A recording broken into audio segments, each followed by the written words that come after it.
and just how that feels to be alone. So thinking about being alone also brings me to this idea of like, I've never been alone. Like while I may be physically alone, I've always had peoples. And then the power of having our peoples, right?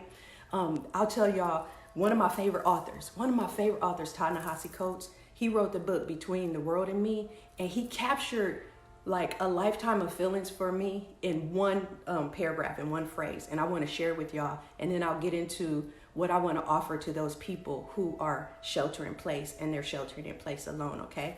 So y'all listen to this. Like every time I read it, I get chills. Every time I read this, I get chills. And I love the way he writes and I love the things he says. So he said, no matter the point of our talk that I didn't always, let me start it back. Let me start it over.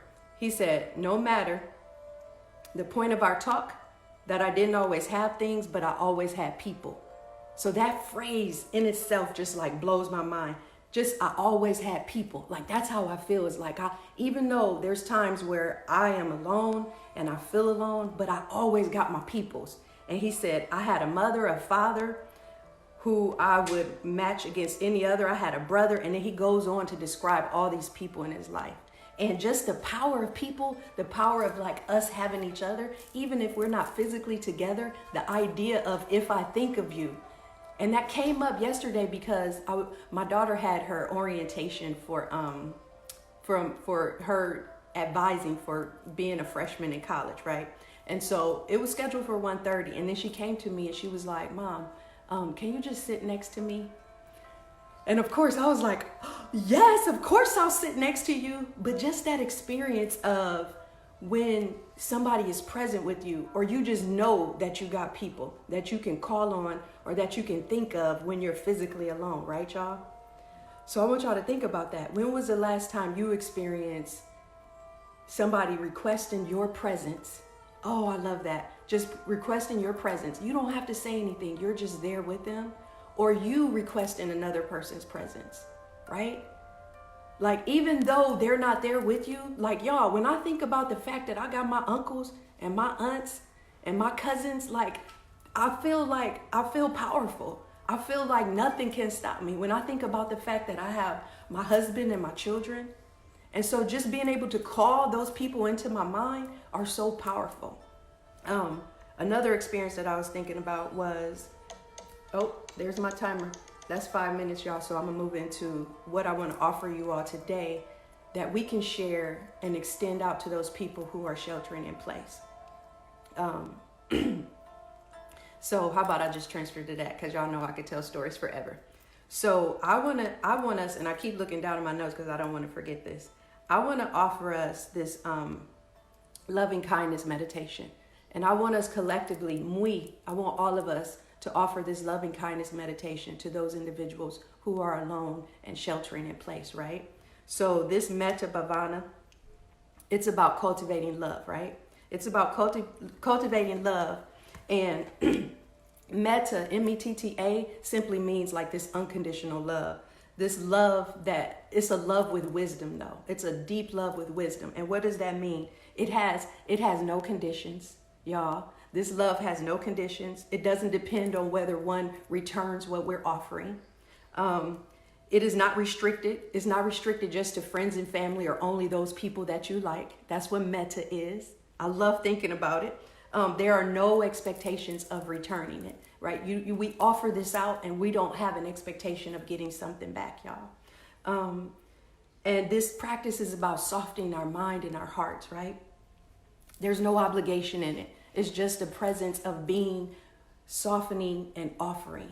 And I love this idea of metta and just loving kindness. So we're going to practice that. But a couple more points. As we soften, I want to invite you all to get into a comfortable position in your chair, wherever you are. Meditation is really all about feeling good, y'all. So if you're in a position that doesn't feel good, come out of it. So in this, we begin with loving ourselves, and I really believe in going in before you come out. And I hope to talk about that for a few days, y'all, because I could go on about that forever, about first starting with you, right? And I always tell my kids, happy people do happy things. So when you feel good, then you want to do good, right? So just checking in and starting with our own hearts, right? So everybody, let's do this. Let's place our hands on our hearts. So everybody place your right hand on your heart and your left hand on top. And then if it's comfortable for you, gently close your eyes or just let your gaze fall to your lap. And then I want to invite you to breathe in and then breathe out.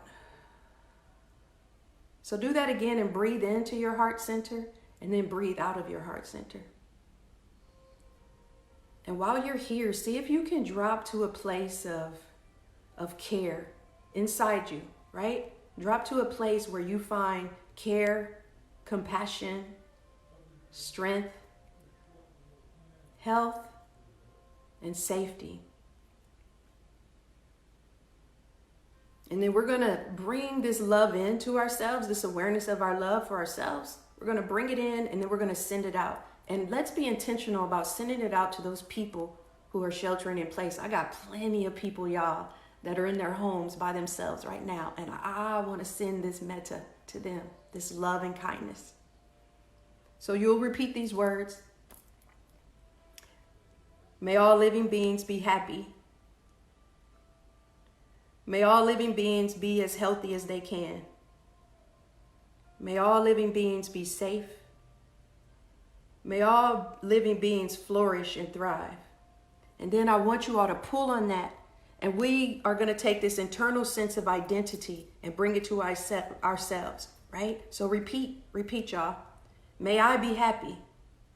May I live with meaning, connection, and equanimity. A playful, grateful, and joyful heart. May I be as healthy as I can and live with a body that gives energy, flexibility, strength, and stability. May I be safe and protected from all sorts of inner and outer harm. May I flourish and thrive and live with the ease of well-being. And now, y'all, we take a deeper breath and we send this integrated love. We send it to us, and we also honor the differences of each other as we do this. And as we link right now, we're linking. We send the me plus the we, the mus, right? And we say, may we be happy. May we be as healthy as we can. We can. May we be safe. May we flourish and thrive. And then we go on, you all, go into may we be happy.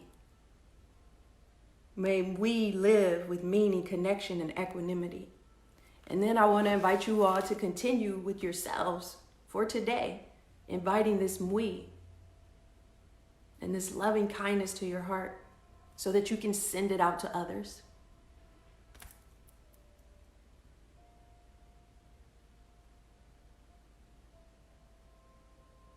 So we send that out to all those people who are in their homes individually, sheltering in place. We love y'all. Everybody take a breath in and a breath out. Thank you for joining me today early because I have a faculty meeting and I better get to that faculty meeting. Y'all have a good day. And I'm thinking of all of you who are in your homes with yourselves. Believe me, I'm an expert on that because I was the only child. It was many days, even times when we didn't even have a phone. I know how that feels. So love to y'all, okay?